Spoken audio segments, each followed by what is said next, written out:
Jacob Fatu just unleashed the most savage act of revenge in bloodline history by single-handedly destroying both Bron Breakker and Bronson Reed in a display of violence so brutal that both men had to be carried out on stretchers. And if you're not absolutely stunned by the Samoan Werewolves' retribution for their recent attacks on Roman Reigns and the USOS, you clearly don't understand the consequences of crossing the most dangerous faction in WWE. What we witnessed wasn't just payback, it was the systematic annihilation of two monsters who learned the hard way that attacking the bloodline carries consequences far worse than anything they could have imagined. The sight of Jacob Fatu standing over the broken bodies of Bron Breakker and Bronson Reed, two of WWE's most physically dominant performers, with blood on his hands and pure rage still burning in his eyes, will be remembered as one of the most terrifying displays of family loyalty and vengeful violence in modern wrestling. This wasn't just wrestling, this was retribution delivered with Samoan fury. Jacob Fatu just sent a message that nobody will ever forget. The Bloodline's enforcer has spoken. Those weren't just excited words from shocked commentators, they were terrified acknowledgments that the Samoan werewolf had just proven himself to be the most dangerous weapon the Bloodline possesses.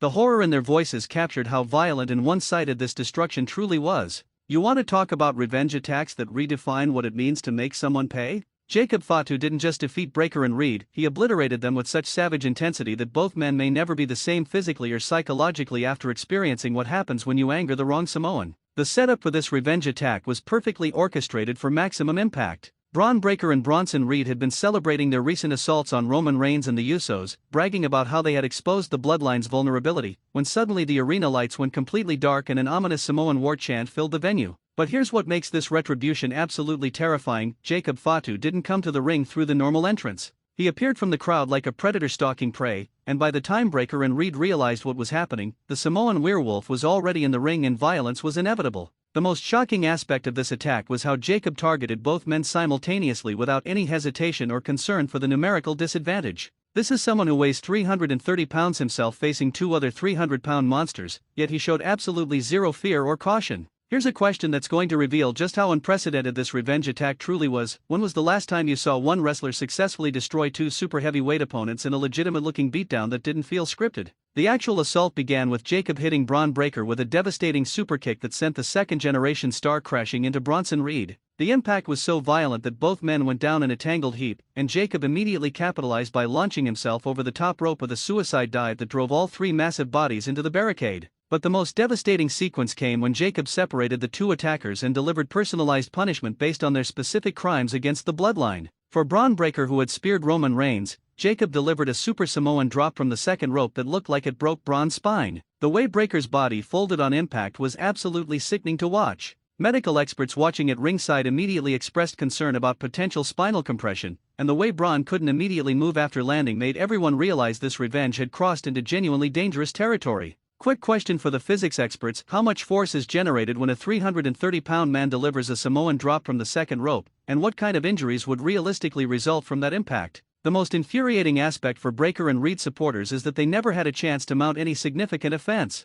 Jacob was operating with such focused fury that every time either man tried to fight back, the Samoan werewolf countered with even more devastating violence. The investigation into Jacob's mindset during this attack reveals that he had been planning this revenge for days, studying their fighting styles and preparing counters for every possible scenario. This wasn't spontaneous rage, this was calculated retribution executed with military precision. But perhaps the most shocking moment came when Jacob turned his attention to Bronson Reed, the 330-pound monster who had crushed the Usos with multiple tsunamis. Instead of being intimidated by Reed's size, Jacob picked him up like he weighed nothing and delivered a running powerslam that made the entire ring shake. The display of strength was absolutely mind-blowing. When someone Jacob's size can manhandle another 330-pound man like he's a cruiserweight, it sends a message about physical capabilities that transcend normal wrestling expectations. The Samoan werewolf proved he's operating on a completely different level. Here's another question for the strength training experts: what kind of training and conditioning would someone need to successfully execute power moves on opponents who weigh as much as they do? The most disturbing aspect of this revenge attack was how Jacob systematically targeted the same body parts that Breakker and Reed had attacked on Roman and the Usos.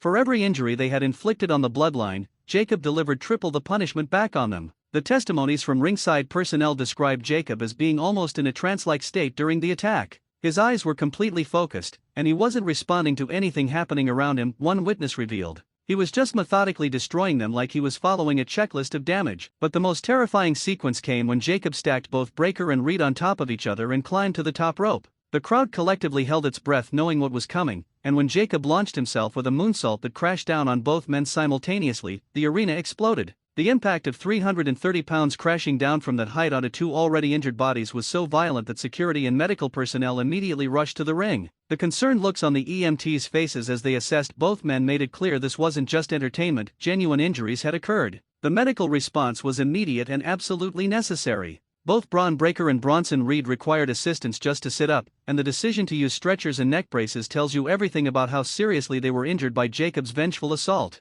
Here's a question for the medical professionals: based on the specific moves Jacob used and the way both men were moving afterwards, what realistic injuries would you expect them to have suffered? The most shocking revelation is that Jacob apparently requested permission from Roman Reigns to deliver this revenge personally. Sources suggest the tribal chief initially wanted to handle the retaliation himself, but Jacob convinced him that as the Bloodline's enforcer, exacting revenge was his responsibility. The investigation into the Bloodline's internal dynamics reveals that Roman agreed because he recognized Jacob's need to prove his loyalty and capability. By allowing Jacob to handle this alone, Roman was both testing his newest family member and sending a message that the Bloodline has multiple weapons. But perhaps the most important aspect of this revenge attack is what it establishes about Jacob Fatu's position within the Bloodline hierarchy. By successfully destroying two men who had attacked Roman and the Usos, Jacob proved he's not just another member, he's the enforcer whose job is handling situations that require extreme violence. The testimonies from other Bloodline members reveal pride in what Jacob accomplished. He showed the entire WWE universe why you don't mess with our family, Solo Sikoa reportedly said. Jacob did what needed to be done, and he did it better than anyone else could have. The fan reaction to this revenge attack has been absolutely explosive. Social media erupted with fans celebrating Jacob's dominance while also expressing genuine concern for the well-being of Breakker and Reed after such a brutal beating. Here's a question about revenge ethics: was Jacob's level of violence justified as appropriate payback for what Breakker and Reed did to the Bloodline, or did he go too far and cross lines that shouldn't be crossed?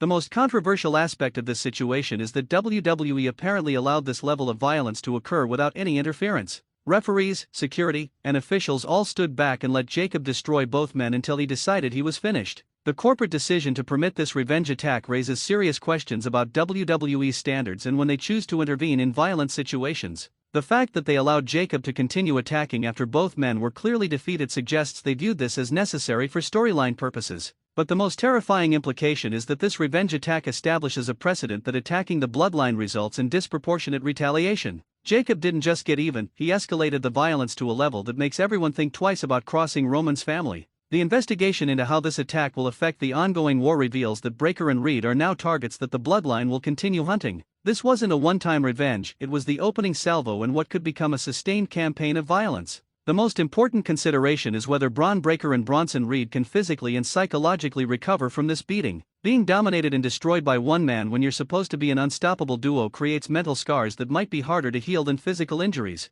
Here's a psychological question for the experts: how does suffering such a one-sided beatdown affect wrestlers' confidence and their perceived status in the locker room hierarchy? The testimonies from wrestlers who witnessed the revenge attack reveal fear about what Jacob Fatu is capable of. If he can do that to Breakker and Reed, what could he do to the rest of us? One concerned performer asked. He's made everyone realize that the Bloodline's protection extends to violent retribution. The fear factor that Jacob has created benefits the Bloodline immensely. When other wrestlers are afraid to attack your faction because they know the revenge will be worse than any potential gain, you've created a psychological deterrent that's almost as valuable as physical dominance. But perhaps the most shocking development is that this revenge attack has apparently inspired other Bloodline members to be more aggressive. Sources suggest that Solo Sikoa and the Usos are all planning their own revenge attacks on various enemies, creating a potential wave of Bloodline violence. The ripple effects of Jacob's actions could fundamentally alter WWE's entire atmosphere. When one faction feels empowered to deliver extreme violence as revenge, it creates an escalation cycle where every attack demands even more brutal retaliation. The comparison to other famous revenge attacks throughout wrestling history is inevitable, but Jacob's destruction of Breakker and Reed might be the most dominant.